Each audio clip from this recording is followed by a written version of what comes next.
We will resume our Iran primer probably on the anniversary of the primer in December. This is an unprecedented project by 50 of the world's top scholars, both Western and Iranian, representing some 20 foreign policy think tanks, 9 universities, and including senior foreign policy officials from 6 U.S. administrations. The primer offers a comprehensive but concise overview of Iran's politics, economy, military, foreign policy, and nuclear program.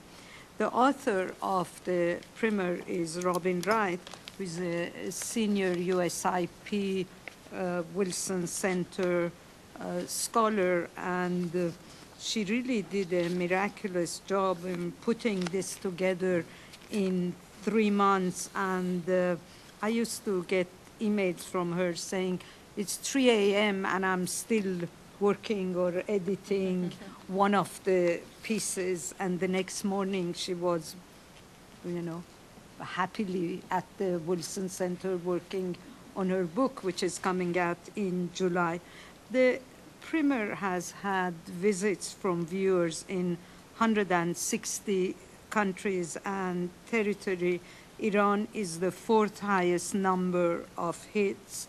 The direct page views has been 53,000, and partners who have run materials are the New York Times, the PBS Frontline, Iran's News Digest, Real Clear World, the Gulf 2000 Daily Email List, Al Arabiya, English language, and the list can go on and on. We are really privileged to have today with us 2 top experts and authors of the Iran primers, Ellen Leibson and Jeff Kemp.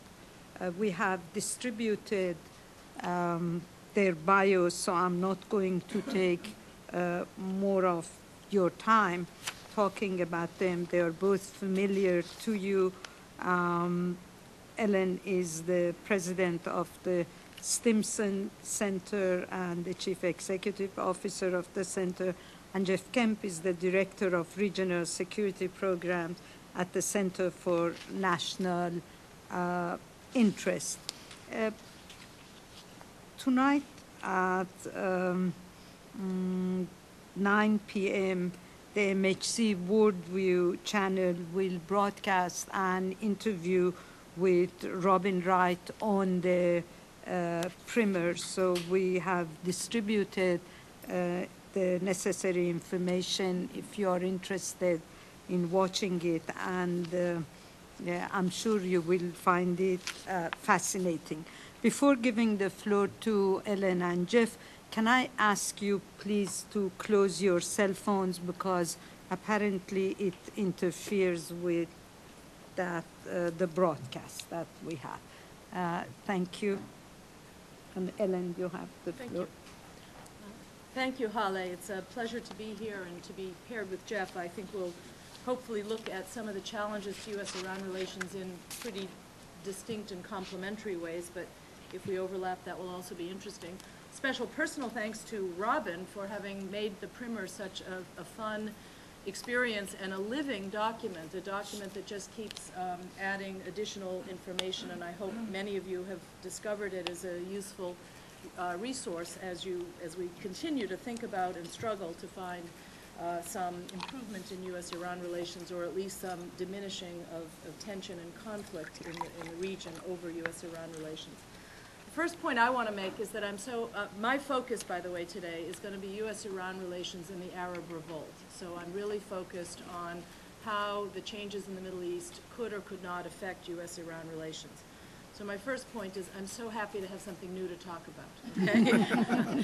It's such a relief to have a new subject in U.S.-Iran relations, because I think we've been stuck in a rut for quite a long time where the nuclear issue has almost paralyzed a discussion of any other topic of mutual interest, concern, et cetera, in U.S.-Iran relations. So for me, it was particularly, I would say, interesting and useful to have something, a new and more dynamic topic to think about and assess how it affects the possible trajectory in U.S.-Iran relations. If we look at the kind of commentary so far, there is an assumption that we have to look at this as a zero-sum game, that either the U.S. benefits or Iran benefits, but not both. Unlike Afghanistan or even Iraq, where eventually the expert community came to say, well, gee, even though we start with the premise that we are rivals or competitors or have completely incompatible interests, maybe we could eventually analytically get to a place where we see that there might be some common or overlapping interests. So first I want to ask the question, is it really useful to see the Middle East crisis as yet another round in the U.S.-Iran strategic rivalry? I prefer to see it in its own terms. It is momentous for the Arab world. It is significant for U.S.-Arab relations. But Iran is a somewhat awkward bystander. It's scrambling to figure out how to make this change in the Arab world part of their own narrative about the decline of American power and the rise of Iranian influence in the region. It could become a big issue in U.S.-Iran relations, but I don't necessarily think that's the most likely course of events. So as we try to think about, in the short run and then more strategically, how this could play out, and will it turn out to be something that could shape or affect U.S.-Iran relations, I think we have to be, I would still like to assert that over time it will be a net positive for the United States. It's a debatable proposition in the short run, certainly, and there's a lot of pent-up feelings about America's embrace of authoritarians over many, many years for regional stability relations that Iran has tried to exploit in the short run. But again, my assertion would be that in the long run, some of the changes in the Middle East are an opportunity for the United States to redefine its relations in the region. And I don't see any automatic certainty that this turns into a big win for Iran and Iran's foreign policy. So let's start on the U.S. side. I think that what we've all noted is that the U.S. rhetorical position to Iran attempting to posture that all of these changes in the Arab world, this revolt from below, this uprising of societies across the Arab region, is somehow validation of Iran's core principles and beliefs, anti-Western, defiant of the status quo, etc. But the United States has not been able to resist an almost rhetorical glee about Iran's hypocrisy. That here is Iran cracking down on its own Democrats, on its own protesters, a crackdown that, by the way, seems to be getting even worse in recent months, so that Iran itself is acting more like the Assads than some of the other parts of the region, and yet declaring rhetorically that this is a great moment for Iranian influence and power. So U.S. officials have tried to sort of cut across the bow of Iranian rhetoric by saying, what silliness, what nonsense. This is Iranian hypocrisy at its best. And so we've tried to factor our own position that Iran has in fact demonstrated that its own democratic credentials are actually quite in dispute, that the Iranian system in and of on its own, just within Iran's borders, has moved in an anti-democratic direction. So it's quite hard to make the argument that Iran is somehow embracing and supporting the would-be Democrats across the Arab world. Now, the U.S., we have our own image problem, our own credibility problem, because, of course, the United States is largely seen as having been very much entangled in the old order in the Arab world, even while we try to engage in an emerging new order. So it's not, I think, too in dispute that the United States' loss of, that the change in Egypt, of the departure of Mubarak, is by definition a loss of some kind of influence and certainly a key strategic partner of the United States. We can shade this a bit and say that the military are still in power, we have an excellent relationship with the Egyptian military, etc., but we don't really know where Egypt will end up and whether the future government of Egypt, the future foreign policy of Egypt will repudiate the period of the very close association between the United States and the Mubarak regime. So there's a lot of things in play right now, and I think that in a way Egypt and Syria are two very different cases that we'll want to look at of who gains and who loses in U.S.-Iran relations. I do think that what we know, at least in this short run, is that Egyptian sentiment, there is pent-up resentment of the U.S. relationship with Mubarak. There was disappointment after Obama's Cairo speech that the United States' efforts to promote democratic change in the region was not rigorous enough or robust enough, and so that the folks in Tahrir Square, while they may embrace some parts of America's soft power, may now hope that their government will be more independent of Washington's preferences and demonstrate that Egypt is an independent actor. New polling done in the region and in Egypt in particular certainly shows resentment for American support for stagnant regimes and some early demonstrations that the foreign policies of countries that are undergoing this change will be, at least rhetorically, cooler to the United States and to Israel. But let's be careful and not jump too much ahead of ourselves. We don't yet have a completed revolution in any country in the Arab world. We have Tunisia and Egypt going through some very important changes, but those changes could also stall out. Tunisia, in my view, is most likely to achieve liberal democracy, not a country that plays very importantly in U.S.-Iran relations. And even Egypt, even if Egypt goes all the way through to a very new government, I think my own judgment is that they will still have a rather moderate foreign policy.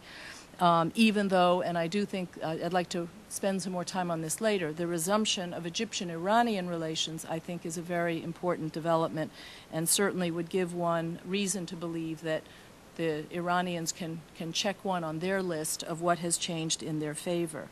But again, let me just go back to the point that the cyber activists and the young Egyptians that have been, that have accomplished so much in the last couple of months certainly have been beneficiaries of American support, technical assistance, encouragement, and they do look to some extent to an American model for how to achieve democratic change. So I think the story has to be shaded in the right direction. While the U.S. government may not have been the most transparent advocate for the kinds of reforms that Egyptian society came to endorse, we were in some ways an enabler or assisting various Egyptian activists in different ways. So let's look at the Iran side of the ledger. How would they see this all lining up? And I want to refer here to a useful piece by Kayhan Barzagar that gave us some insight into the different categories of countries in the Arab world from an Iranian perspective. So his first category was Egypt, Tunisia, Libya, and Yemen, where, for the most part, Iran's interests are to preserve the interests of the state, that they are not looking at change in these countries through an Islamist or ideological prism. And so these are ones where the primary Iranian interest would be to sustain kind of functioning and successful state-to-state relations. Although, in my own view, the normalizing of relations with Egypt is potentially a very big deal for the Iranians. As you may know, Iran and Egypt have now restored diplomatic relations after 30 years. This is so far just happening at the foreign ministry level. We don't know whether there's any more details that would lead us to deeper conclusions about what it means. In Libya, the Iranians, like other countries, are, rhetorically supporting the rebels, but a little bit, but nervous certainly about NATO's role in Libya. But again, trying to think of this in terms of their state interests. They had a very rocky relationship with Gaddafi. They want to express solidarity with the rebels, but they're not sure they want to be part of any international alliance to help the rebels. And in Tunisia and Yemen, again, looking for a balanced kind of policy that continues, keeps stability in the formal and official relationship, but provides some political support for popular demands. Syria and Jordan, for Kayhan, is a second category because these are both countries that are obviously part of the Palestine problem set, And certainly in the case of Syria, Iran's own ideological credentials, revolutionary credentials, are very much tied up in their relationship with Syria. So how both Syria and Jordan end up, and Syria, of course, is in quite serious chaos as we speak. Jordan seems to have weathered this storm for the short run, but may not in the long run. But certainly Syria, there's the jury, we really don't know. There's great uncertainty where Syria will end up. But the loss of Bashar for the Iranians would be comparable to the loss of Mubarak for the United States, if you will. So I'm contrasting Egypt and Syria here in terms of how we net out who wins and who loses. I think the Iranians must be quite nervous. Their position has been to associate themselves a bit with the popular demands of protesters in Syria, but only so long as it does not disrupt the national security requirements of the state. So they are a little bit hedging their bets. My own guess is that they are strongly hoping that Bashar will survive. I think that the Iranians would be hard-pressed to be able to quickly develop a productive relationship with a successor government that is repudiating Alawite regime and presumably trying to reconfigure Syrian foreign policy. On Jordan, Ahmadinejad had invited King Abdullah to come to Tehran. They were a little bit nervous about whether that should happen. The Iranian public, I think, finds inviting Arab kings to be a little bit anachronistic and anomalous in this moment, but the Iranian Foreign Ministry has asserted that he is still welcome and that they hope that this visit will take place.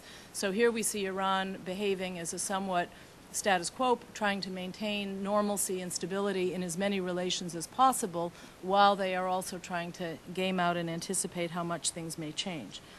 Bahrain, Saudi Arabia. Now that's the last category in Kayan's categorization, and certainly I think we would all agree that how Iran sees Bahrain is categorically and qualitatively different than the other cases that we've just talked about.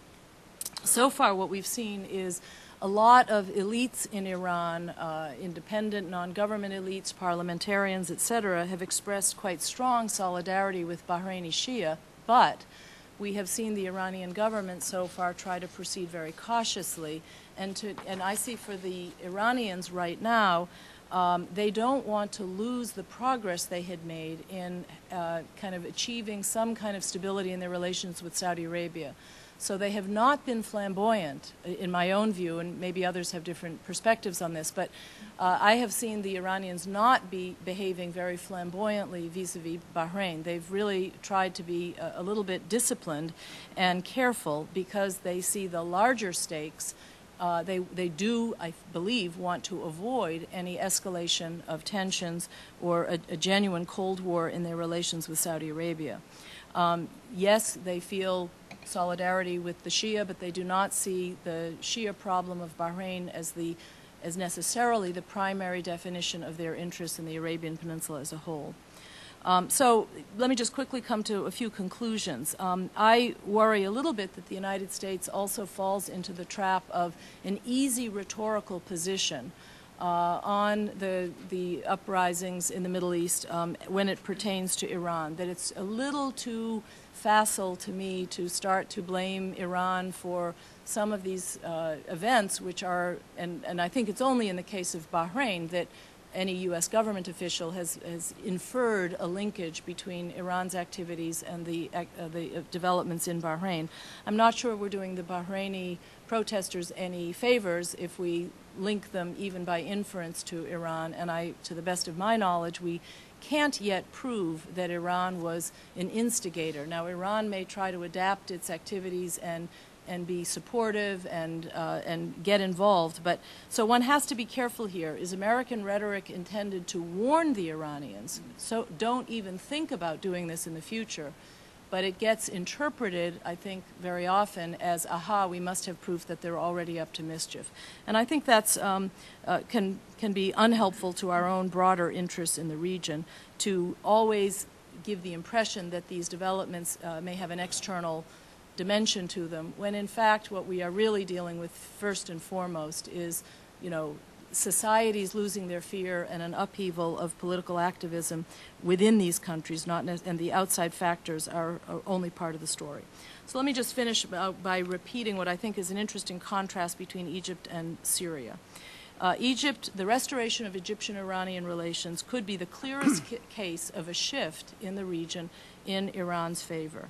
The Egyptian government spokesman said very clearly, we will never allow our relations to come under the influence or pressure of a foreign side again, implication being we were dictating Egyptian foreign policy.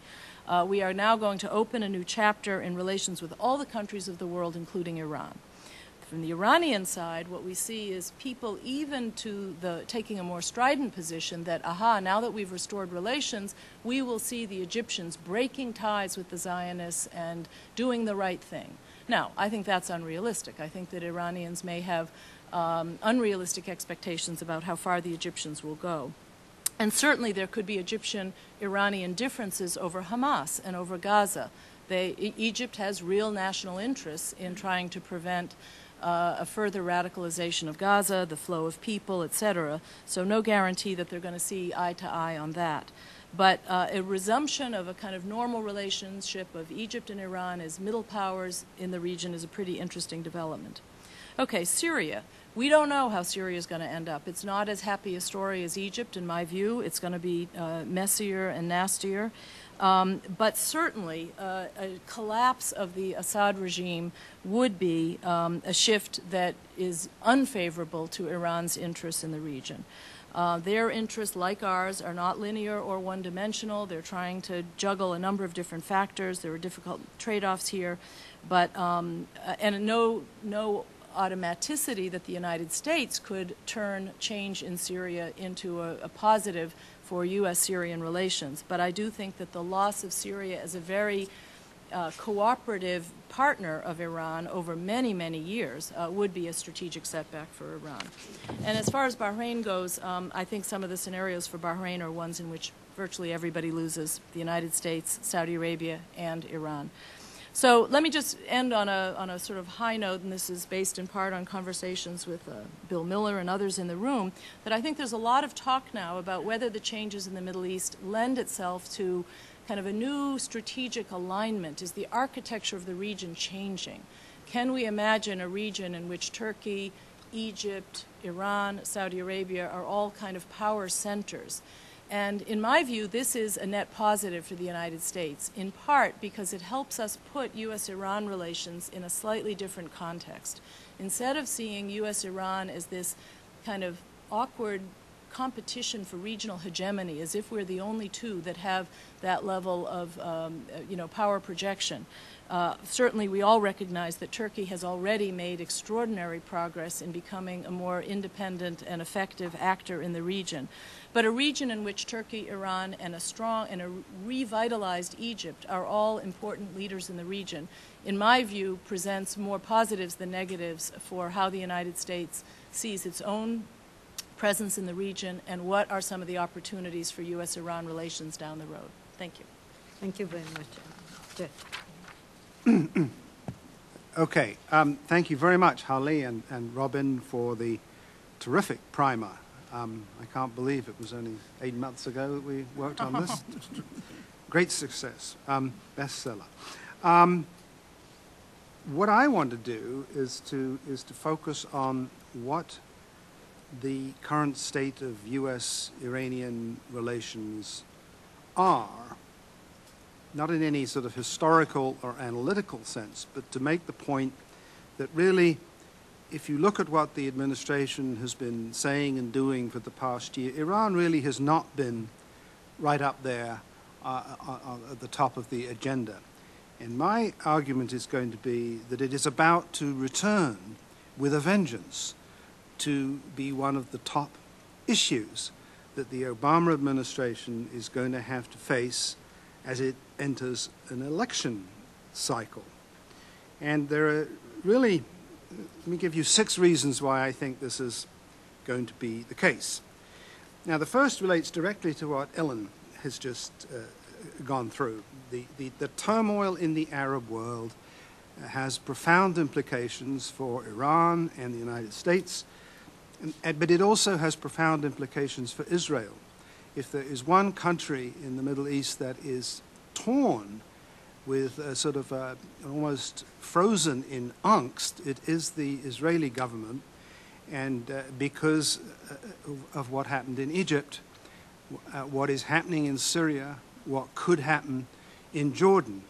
And until there is some clear light at the end of the tunnel, it seems to me the Israelis are going to be extremely cautious and circumspect about any initiatives they take, and that they are going to reinforce their argument that they live in a very dangerous and unpredictable neighborhood.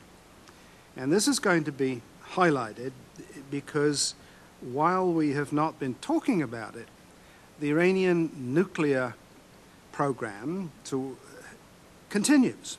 There are debates about whether it has slowed down. There are debates about how effective some of these sabotage efforts have been. There are even debates about how much the Iranians are debating their nuclear program. But I don't think anyone believes that they have put this on hold, that there are engineering works continuing. They are continuing to enrich uranium. They're on track to be able, at some point in the future, date not specified, to essentially become a nuclear weapons power. And what that means, we can discuss. There's dozens of scenarios about how they might do it. But that is clearly an issue that is not going to go away and will be forced onto the administration's agenda.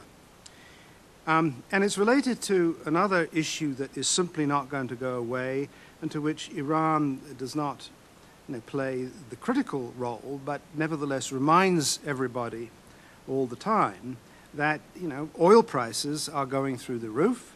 This has become a major issue for the Obama administration. It does for every administration when it gets to $5 a gallon.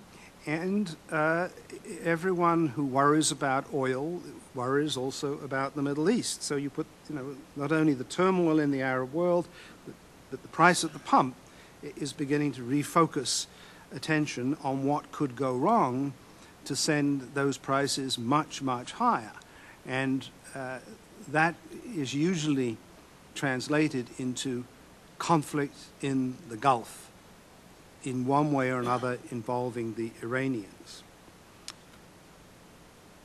Now in May, next month, a few days from now, in fact, it is May, an event is going to take place in this town that is bound to have a profound effect on our thinking about Iran.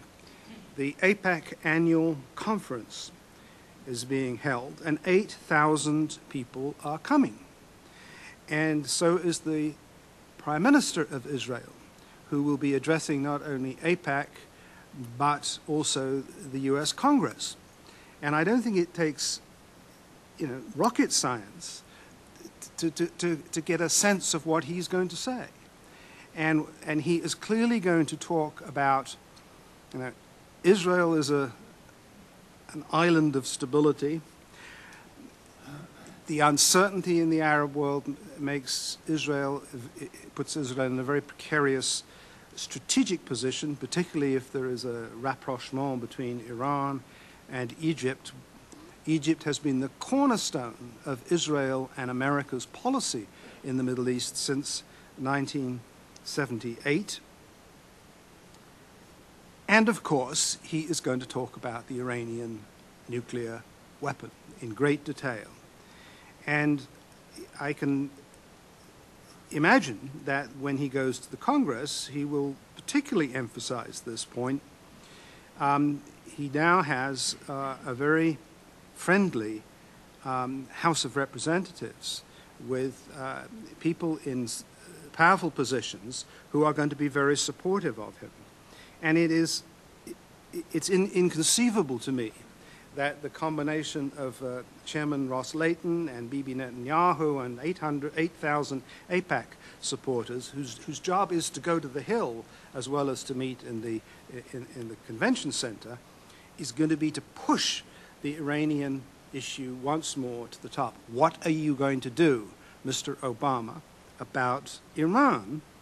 And this will come, as I say, as we enter into the presidential campaign, where all of the Republican wannabes will be looking at this issue, and probably with the exception of Ron Paul, who I would think would want to keep right away from it, my guess is that most of them are going to go for the line that the administration has been negligent in dealing with the Iranian threat, and that more needs to be done. And so this will become part of the narrative of the debates, both within the Republican primaries and then, it seems to me, in the general election. So with that in mind, what do I think the sort of the realistic options for the Obama administration are going to be in the months ahead? If you accept my thesis that that this is going to loom large and be right up there at the top with various other items. I think the most important priority for the administration is not to break the very successful working relationship that the United States has established over the past years with the European Union, particularly the E3, in holding firm on a common policy towards Iran and the nuclear issue. This has been central, it seems to me, to getting the attention of other members of the Security Council. There's no way we would have gotten the Russians and the Chinese to go along with the last very tame but nevertheless significant increase in sanctions on Iran had there not been a united front with France and Britain right up there with us, and on the sidelines Germany pushing very strongly. So whatever happens, that linkage between Europe and the United States, it seems to me, must remain the cornerstone of how we deal with this, the Iranian nuclear matter. Secondly, I mean, what you're going to hear from everybody is that there has to be much more robust policy towards Iran. And yes, there can be carrots, but also there must be new sticks. Now, the carrot end of the equation, which I know a lot of people argue has to be part of an ultimate deal. The Iranians have to be offered something. I think part of the problem here is going to be that the Iranians themselves, internally, are so bitterly at odds with each other that it's difficult to know who we would talk to, even if we had some nice carrots to offer them. Just reading in the last 2 or 3 days some of these comments about the incredibly unpleasant battles between the president and the supreme leader suggests to me, and there are others who are much more familiar with this than I am, this is serious, and therefore if you don't have an address to go to with your carrots, who knows? I don't think any new initiatives are likely to work in that arena until we get a clearer sense of who's really in charge in Iran. And therefore the issue of sticks is, of course, going to come right to the front. And here my expectation is that there will be, as there are always, calls for tougher measures to make the Iranians understand the price they're paying for not being in compliance with their NPT commitments. And what this ultimately means is tougher sanctions, and sotto voce probably means more sabotage if it works. Now, I believe myself that the sanctions on Iran have been effective. Now, let me be clear what I mean by this. They have not been effective in doing what they were initially intended to do, They were initially intended to try to change the Iranian view that, my God, this nuclear program's not worth it, we'll sort of comply. It hasn't budged them one iota on that. Where I think the sanctions have been relatively effective is making life much more difficult for the Iranian economy, for Iranian bankers, and particularly for the Iranian energy sector. And there are people here like Jim Plack who can elaborate on this and hopefully agree with what I'm about to say. But it's terribly interesting if you look at the Gulf, one of the largest offshore natural gas fields lies between Iran and Qatar. It's shared by them. It's an enormous. They both drill into essentially the same pond, but there's an Iranian side and a Qatari side. Now, just take a look at how much gas Iran is exporting from that field, and look at what's happening in Qatar. I mean, Qatar is the superstate. I mean, it's the richest country in the world now in terms of per capita income, hosting the 2022 World Cup, for God's sake, in air-conditioned stadiums. And yet they're all sitting on the same gas. So it suggests to me a number of things. One, the Iranian energy industry is not particularly smart. Two, the rest of the world is not particularly interested in investing billions of dollars up front in gas products, gas projects, when there's such uncertainty about Iran. And you can invest in Qatar, which is literally next door. And that this is a great blow to the Iranian administration. They cannot really exploit their fossil fuels to the extent to which they should be able to if they had a normal relationship with the rest of the industrial world. And their efforts to try to suck up to China and essentially regard China as the alternative to the West, there's some truth in this, but it doesn't really wash. The Chinese have a very, very sophisticated view of how to deal with their massive needs for imported fossil fuels. And their plan is simply to go everywhere, everywhere. And you know, they have bigger deals, I think at this moment, with Saudi Arabia than they do with Iran. They're everywhere in Africa, they're everywhere in Latin America, they're in Russia. The Chinese are just covering the globe with projects and investments because they're not going to be dependent on the Iranians. They understand exactly how dangerous things are. Now, the third thing I think that any realistic policy has to do, don't break the European bond, keep the sanctions there, maybe toughen them, is we come to this issue of the use of force. Now, a president like Obama, liberal, Democrat, I mean, he cannot take force off the table. I mean, just as a matter of principle. I mean, the Democrats are not going to take the use of force off the table. But let me tell you, I think that unlike the ease with which we went to war with Libya, this is not the same. I think there would be unbelievable pressure on the president in the last resort to rule out, in the short run, any conceivable scenario whereby we preemptively used force against the Iranian nuclear facilities. And I think the reasons are almost self-evident. I mean, it would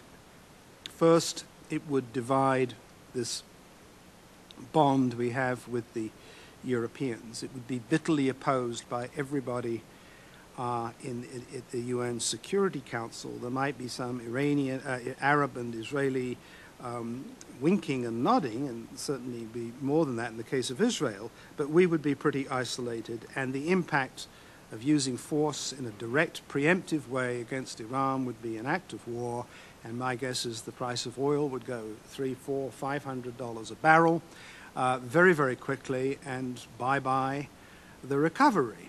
So that, I think, in reality, is not an option, even though you don't take it off the table.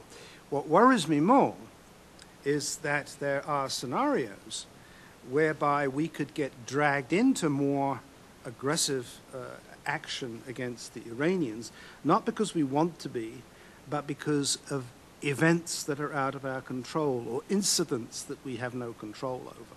An incident at sea, for instance, in the Gulf between an Iranian ship and an American ship. We know how those can get out of hand. If something horrible happens in Lebanon, with the Syria being in chaos, and we get drawn in one form or another, either because the Israelis sort of get drawn in, or we do in some sort of way, I could see us through the back door becoming more militant towards the Iranians. If there was some Iranian activity in Iraq or Afghanistan that was clearly designed to undermine us, and where casualties, American casualties, were involved, this would fuel the demand for some retaliation.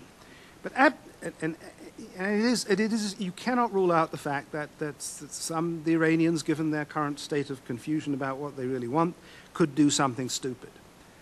Don't rule it out. Countries do stupid things in international relations. But absent that, my guess is that the way the Obama administration will handle this enormous head of steam that they're going to be witnessing this summer is going to be pretty much more of the same, and that will mean tougher sanctions of some form. It will mean working with the Europeans. They will not take force off the table, but I'm certain that Secretary Gates's farewell remarks to Leon Panetta when Leon Panetta comes to the Pentagon will be, Leon, don't even consider this option, it is so dumb. And my guess is Panetta, having been in the agency for the past 2 years, will fully understand what Gates is saying. And after all, I'm told that the reason Panetta's getting the job is because he's very good with numbers, and the biggest problem for the Pentagon is how to cut the budget. Stop. Thank you very much. Thank you. We're going to open floor to questions and comments. Just wait for the mic. She's just yes, Robin, and then one. Could we have a mic here, please? Robin Wright, please.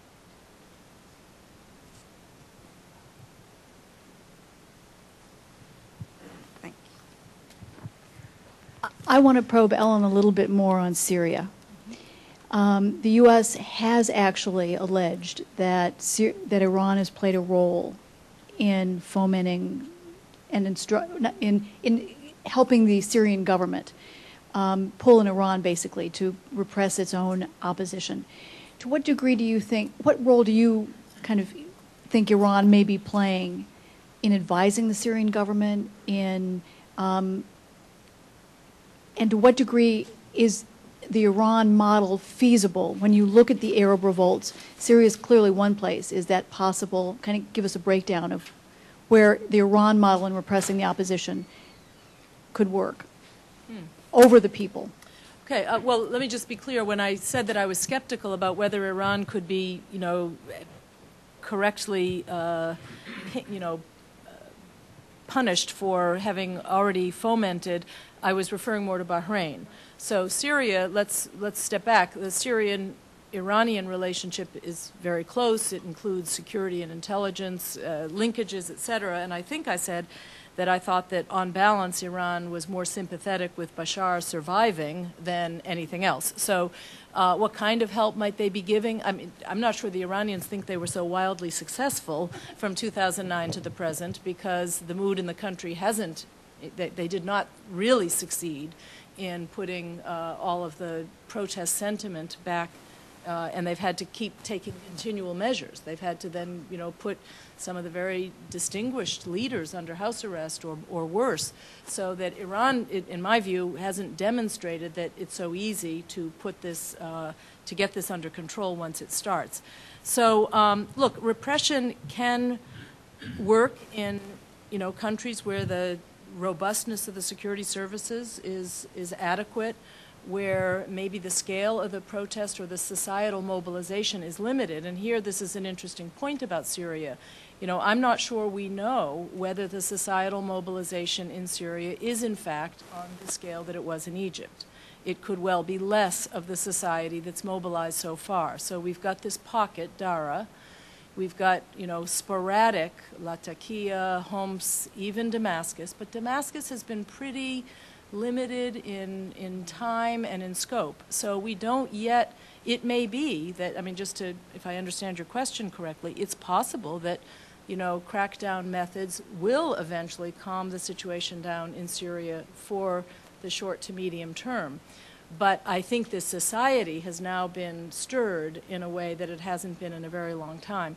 I also see the protesters in Syria as kind of mobilized by just sort of sheer rage and raw emotion. I don't think it's as organized and orderly and purposeful as the Egyptian protesters were. The Egyptian protesters, we know, were working for quite a long time. We're building networks. We're listening to outsiders on advice of how to do it peacefully, et cetera. And I don't have the impression that that, in fact, has happened. Syria, there's some very interesting emigre activists who are trying to now loop back into what's happening in the streets and maybe are quite influential.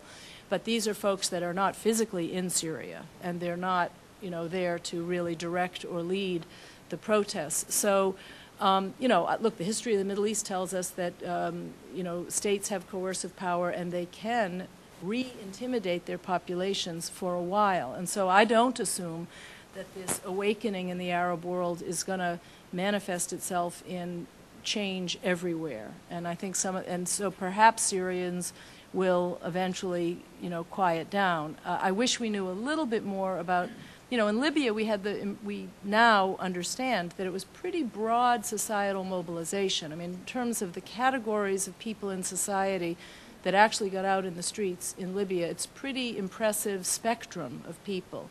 And maybe others can address the Syrian case. I think it's still possible that the Syrians will get through this burst of energy and that the Alawite system will still be intact. It may be less respected, it may be a little bit, rougher around the edges, but I think they have, a chance of prevailing. If they prevail, then the question will be, is Syria then the one dinosaur in the region? Does Syria become the real outlier of a country that just has not made any progress on the reform agenda? But, look, I guess my thought is, yes, I believe that Iranian and Syrian officials are comparing notes about, and how can we help you, but there's already a relationship there. But I wonder whether the Iranians are really all that confident that their model works. Yes. Thank you. It's pardon me, Dana Marshall. Very nice to see you, Ellen. Thank you for those comments. I had a question for Ellen and a comment on Jeff Kemp's remarks. Question, Ellen, is this is sort of in the context, pardon me, of the Egypt-Iran question. To what extent is the youth movement in one country sort of connected to a youth movement in the other? If you're an Egyptian young person who just sort of spent your weeks in Tahrir Square, are you going to be happy that your government has decided to establish full diplomatic relations with a country that arguably is probably the number 2 brutalizer of its own people recently? Does that matter? Is there a connection there? Is there I'm not suggesting necessarily that the Egyptians can try to do anything about the way the Iranians are dealing with their people, but is there some connection across these borders with the youth movement, the dignity movement, that sort of thing? And the observation, I guess, on what Jeff Kemp was saying, I agree 100% that the AIPAC thing is going to pardon me, it's going to bring together a lot of these elements that you said. I wonder, though, if I just had sort of a question about the conclusion. You seem to come to a very clear conclusion that any kind of a sort of like some sort of an attack of some kind, that you would rule that out. I wonder, though, if the political pressures that are going to be on the president when he has yet to find a successful foreign policy. I mean, right now, Pakistan and Afghanistan seems to be having a very big question in the news just today about our policy, and frankly, in both of those countries. The whole question of how the Middle East turns out, whether he's to blame or not, the politics are there, and obviously still no solution on Iran. Whether there might not be such enormous pressure on him, and also some European support, France notably, for a more robust response than maybe you thought would be possible. Okay. Okay, on the youth movements, I would encourage Robin to jump in, because I know the primer had other authors that did look at youth-related activities, et cetera. My impression is that the youth movements in the Arab world are certainly learning from each other. The Egyptians are probably the most far along, and in some extent represent a model that probably some of the smaller countries might want to emulate. Just at this point in time, I don't think the youth movements are deeply interested or concerned about foreign policy. I think their agenda is domestic, et cetera. And I think they are also themselves not sure that this interim government of Egypt is all that great. They may develop their reservations about a post-Mubarak cast of characters that still hasn't gone far enough in sort of the vision that they have for the future of Egypt. They may, at face value, be fine with an assertion of an Egyptian foreign policy that is independent of the United States. That's fair. But I'm not sure they would make all the connections that you've made, that isn't Iran a nasty country and why would we want to have good relations with Iran? They might accept the principle that Egypt should be able to decide that it can have good relations with everybody. But I don't think they're deeply focused on foreign policy yet. Jeff? Look, I never rule anything out, and it's certainly, as I said in my remarks, there are scenarios where we could get drawn in if the Iranians do something stupid. But absent that, I think we have to be very clear about what we mean by an attack on Iran. I mean, an attack to deal with their nuclear facilities, it would have to be war. I mean, this isn't going to be an attack. This is going to be several months of sustained precision bombing of their air assets and their nuclear facilities, and still at the end of the day, we won't know whether we've got them all. I don't think, given that we are already present in Iraq, Afghanistan, Pakistan indirectly, and now fighting in Libya, adding a fifth Muslim country to the target list, I don't think that's going to sell very well. And I really have huge doubts about whether we have the capability to do. We have the capability to do a lot of damage. There's no doubt, far more than the Israelis ever could. But whether that would be, at the end of the day, to our benefit, given the horrendous downsides, and I just think of the fiscal, and the oil issues. I mean, it seems to me those people in the administration who are responsible for the economy, are going to weigh in on this, and I think they'll win the day myself, I hope. Jim? Jim Plack, Cambridge Energy Research, also with a lot of pollen in the air. This is a question for Ellen. I'd like you to once again revisit Syria, but this time from a little bit different angle. No one, of course, as you quite correctly said in your conclusion, can anticipate what the outcome in Syria is going to be. But let's, for premise, say that it does change the regime. My question is, what does that mean for Iran? Is that likely to spur further protest and anti-regime activity in Iran?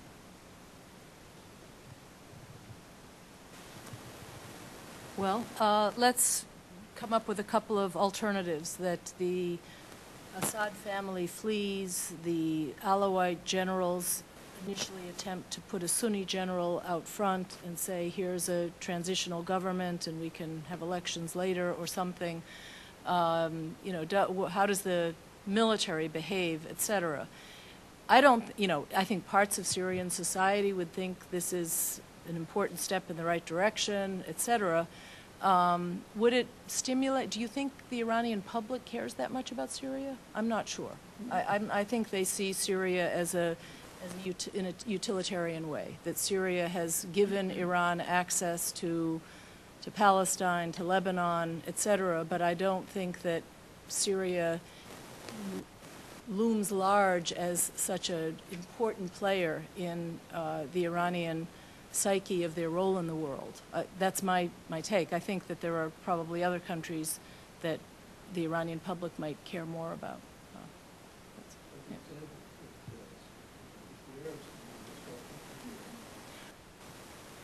Sure, and I think the Green Movement is probably, you know, quietly saying, how do we create some more momentum here, because isn't this a moment of opportunity? I don't think you have to go all the way to the collapse of the Assad regime to make that point, that the Iranian activists probably are quite frustrated that they've not been able to, you know, turn this into a moment of opportunity for themselves. On the other hand, in general, many of you know this better than I, but that, you know, Iranian society doesn't deeply identify with Arab society. I mean, they don't see that as, you know, that's not necessarily the same culture or the same, but certainly this, you know, they are a thwarted or failed democratic movement, and in other very close by, in countries that they consider to be sort of lower on the civilizational pecking order to them, other countries are making more progress, and that must bother them. Just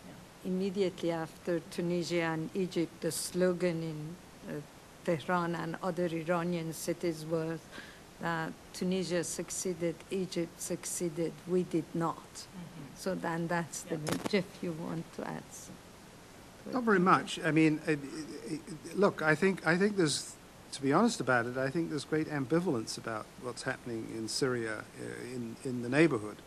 I think the Israelis don't know which way to turn on this one, because they have had a fairly stable relationship with Assad, even though he has facilitated Hezbollah's massive rearmament program. But look, I think that the game changer in all of this, and it must affect the Iranians too, and as we saw in the protests, is that now you can't hide anything. I mean, now it's all out there. The last major crackdown in Syria in 1982, when Robin and I were in the Middle East, there is not a single video or picture of the fighting that took place in Hama. People went in 3 weeks later. The town was destroyed, but there was no real evidence of the slaughter of between, 10 and 20,000 people. I mean, if the Syrian army surrounds Deraa, as it seems to be doing, and starts to shell it with artillery and tanks, there will be pictures. There will be pictures every day, and that, it seems to me, is something that the Iranians have to take very seriously, because their population, if anything, is even more canny with these devices. So I think there are limits on how ruthless you can be, it seems to me, in this day and age. I mean, Tiananmen Square, I don't think they could do it today. They got all the TV cameras out, remember? And we never saw pictures of the killings in Tiananmen Square. Bill? She's bringing, wait for the mic, please.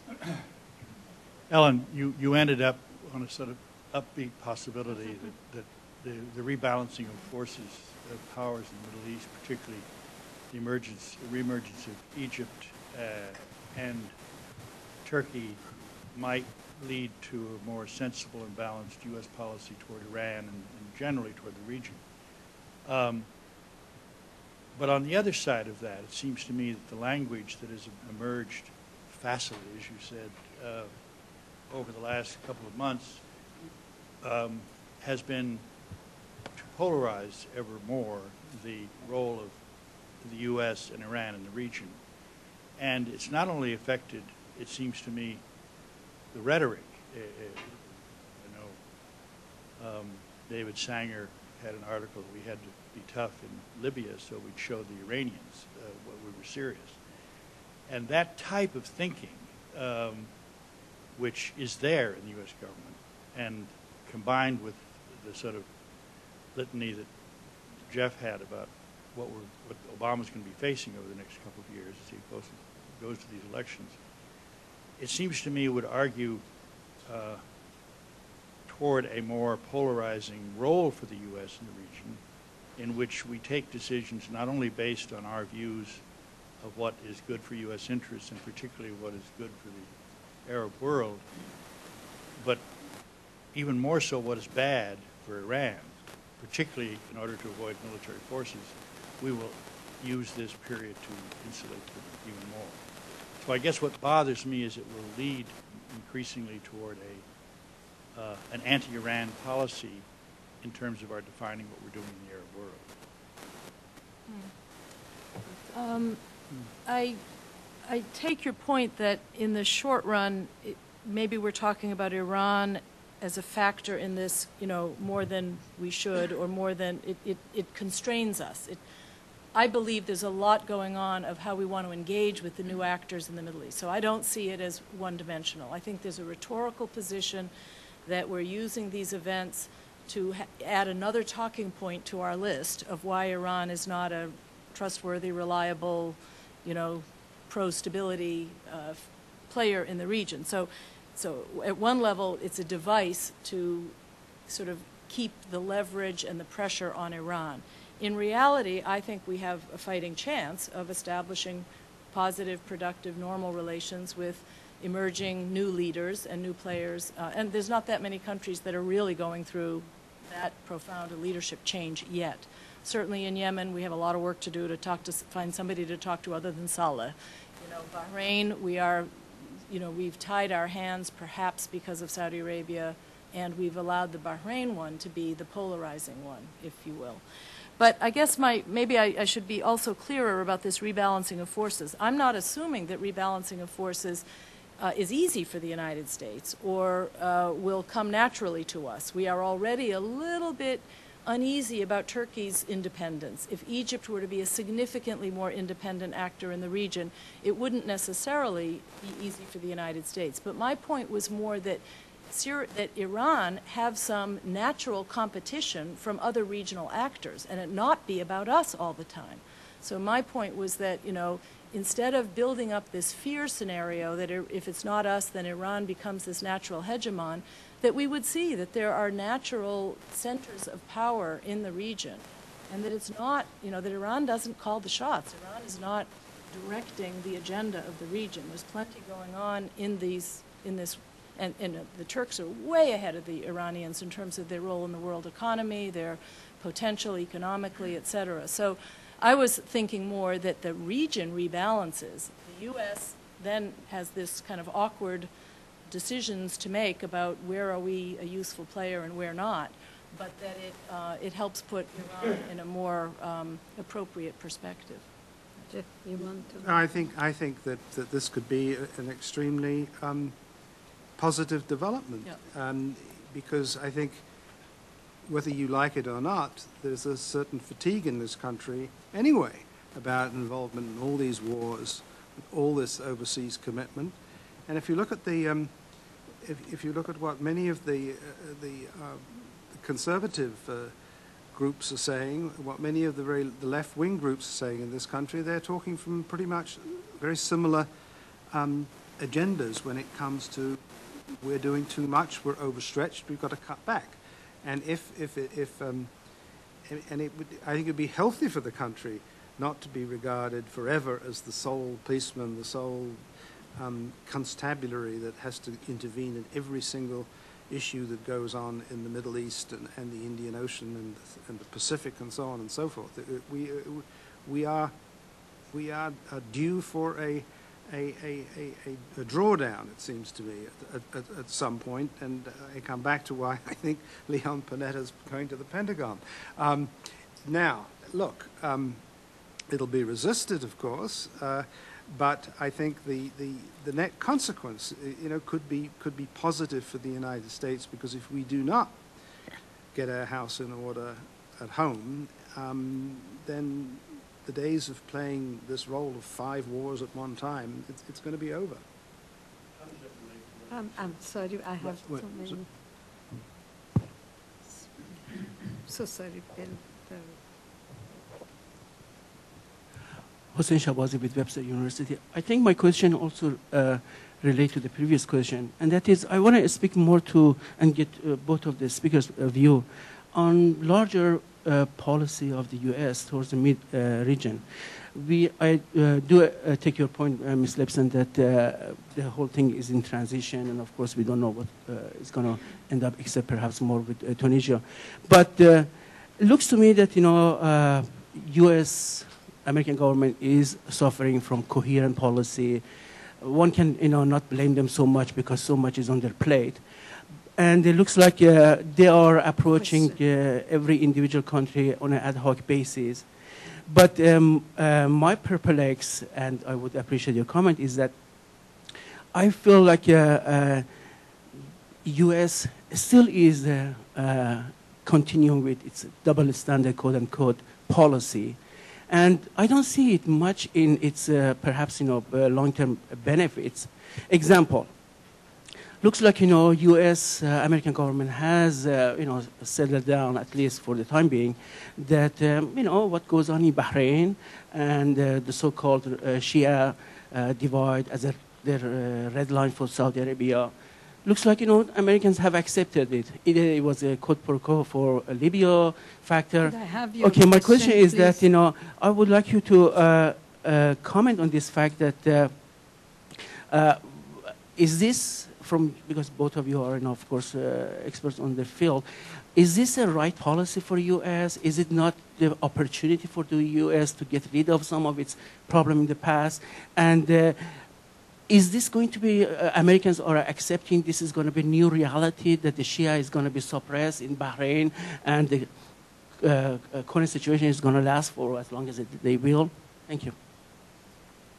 Well, I don't think we're ever going to have a perfect American policy in the region, okay? I think we should, we're always going to be dealing with some things that are changing quickly and some things that are not changing at all. I do think that the danger of Bahrain is a resumption of that sectarianism that we worried so much about at various points in the Iraq crisis, that we thought the whole region was just, being redefined as a terrible existential sectarian struggle.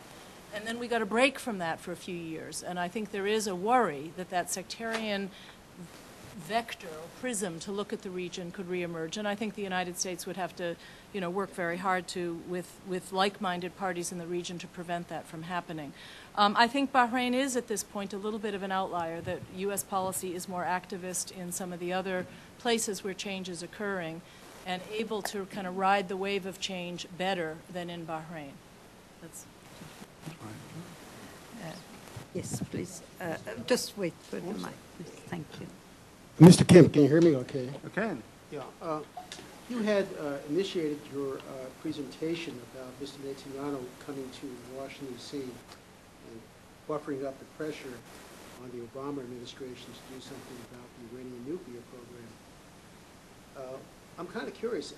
In other words, would it not be to the advantage of the United States to take a more aggressive position, more so than they've currently done, against the Iranians, in a sense of preventing or stopping the Israelis from, in fact, being the only nuclear power in the Middle East, and fulfilling Netanyahu's possible desire to attack the Iranians?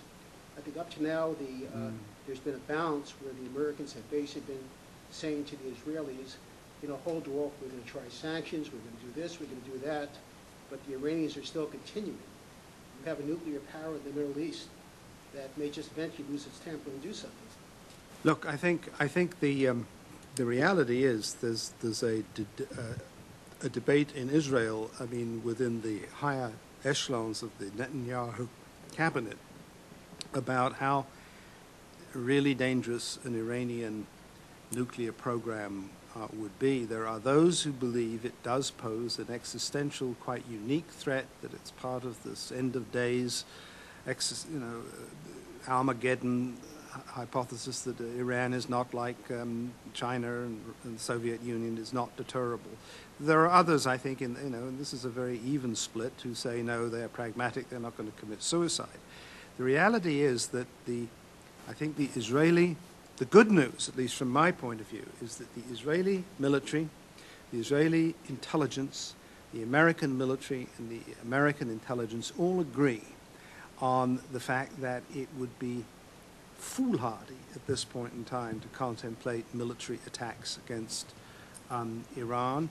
In the case of Israel, because they don't have the capability to do anything other than one or two sorties, unless they use nuclear weapons, which they're not going to. And in our case, because once we start, where do you end? And we would bring down the wrath of the region upon us. So I think there are cool minds thinking about this who, in the last resort, say, not a good idea. But, in an election year, I don't rule anything out. I'm sorry, I can't let you have a follow-up. There is another question later, if there is room. Yes, please. Thank you very much. My name is Behnam from the Elliott School in the Middle East Institute. My question is for Dr. Kemp regarding the calculability of Iranian aggressive or defensive foreign policy, at least in the Persian Gulf region. Is it still that much uncalculable given some of the red lines that they've been exposed to regarding Bahrain and the GCC Defense Force shield with the Saudi troops in there? I mean, I could have envisioned a scenario much worse, Iraq times 2, 3, 4, 5 with the Revolutionary Guard. But it seemed to be some sort of restraint, some sort of rhetorical jab. Look, I mean, I am told, and Ellen may have some more up-to-date information on this, but one of the reasons the Saudis sent troops over the causeway to Bahrain to bolster the king was really, the Bahrainis didn't need them. They were not necessary. What it was meant to be is a signal to the Iranians. Do not meddle too much in this bit of turf. If you look at the actual capabilities of these countries, it's quite remarkable how poor the Iranian inventory of what I would call conventional weapons is vis-a-vis the Gulf is. I mean, they've outspent Iran by 20 to 1. I mean, in theory, Saudi Arabia and the UAE and Kuwait have far more sophisticated equipment, far more of it, particularly in the high-tech end, where the Iranians do have, formidable capabilities, is in this sort of paramilitary, infiltrating covert operations that they can conduct. And if they get a nuclear weapon, that will obviously add dramatically to their potential power and influence. But just in terms of strict, the traditional conventional military balance, the Iranians are really not that strong.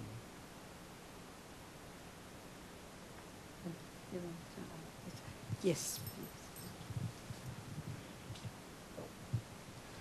Greg Thielman, Arms Control Association.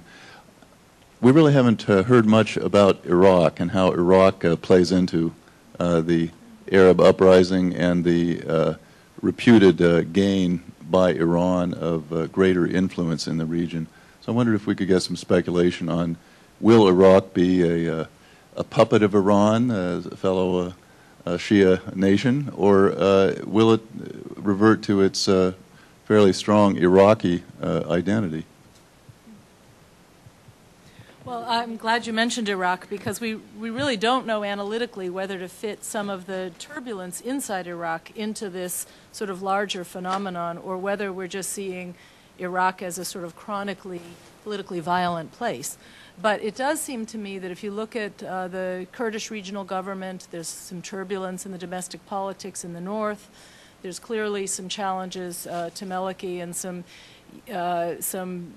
really kind of broad-based protests against the Maliki government. But what's interesting is that, the Iraqi protests are sort of at a different point in the kind of continuum from the protests in Tunisia, Egypt, et cetera.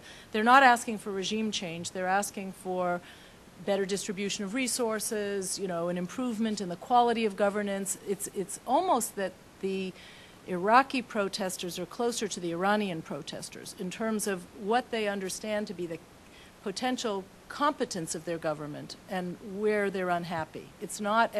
They're not asking for as ambitious a set of changes as people in Egypt and Tunisia were asking for.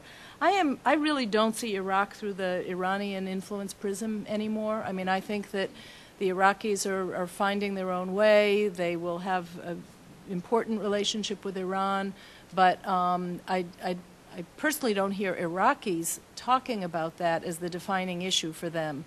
I also don't think the Iranians are, all powerful and able to manage or control events in Iraq. I mean, a big deal for the Iraqis is to host the Arab League summit if it actually happens. Here they went and spent millions and millions of dollars at cleaning up the city and getting the state, the big hotels ready for the Arab League. And this was supposed to be very important psychologically about the return of Iraq to the region. And for them, the region is, includes Iran, but is also largely the Arab world. So, don't you think? I mean, I would sort of add here that we were talking earlier about these three regional players that are going to reemerge: Turkey, Egypt, and Iran.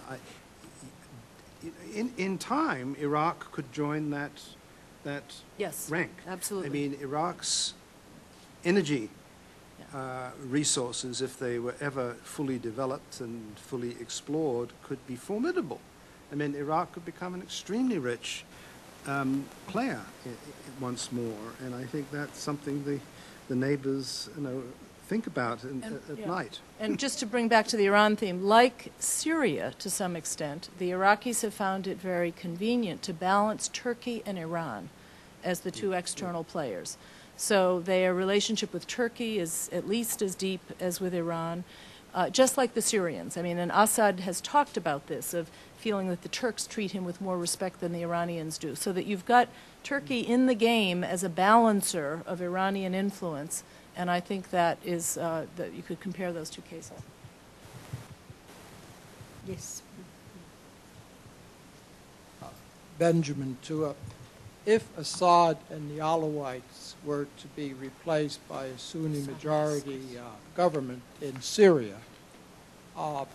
Syrian national interest would not change. And so it wouldn't necessarily be a loss for Iran unless the United States could promise more than Iran does in terms of support on, say, issues like the Golan Heights. I wonder if you could comment on that.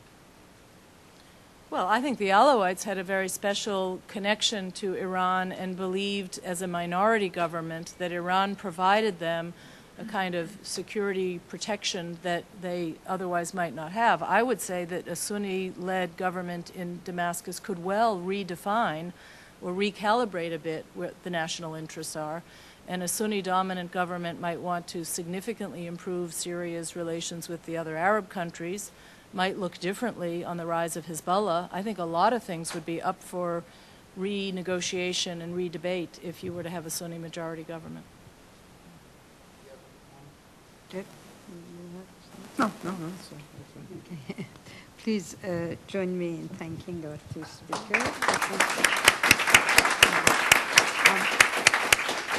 On May 9th, we are having a discussion on Iran, Syria with, Jubin Gudarzi. He's an author of the primer. And on May 5, we are having former Prime Minister Senora of Beirut talking about how Lebanon views the development in Syria. So you'll get our notices. Thank you.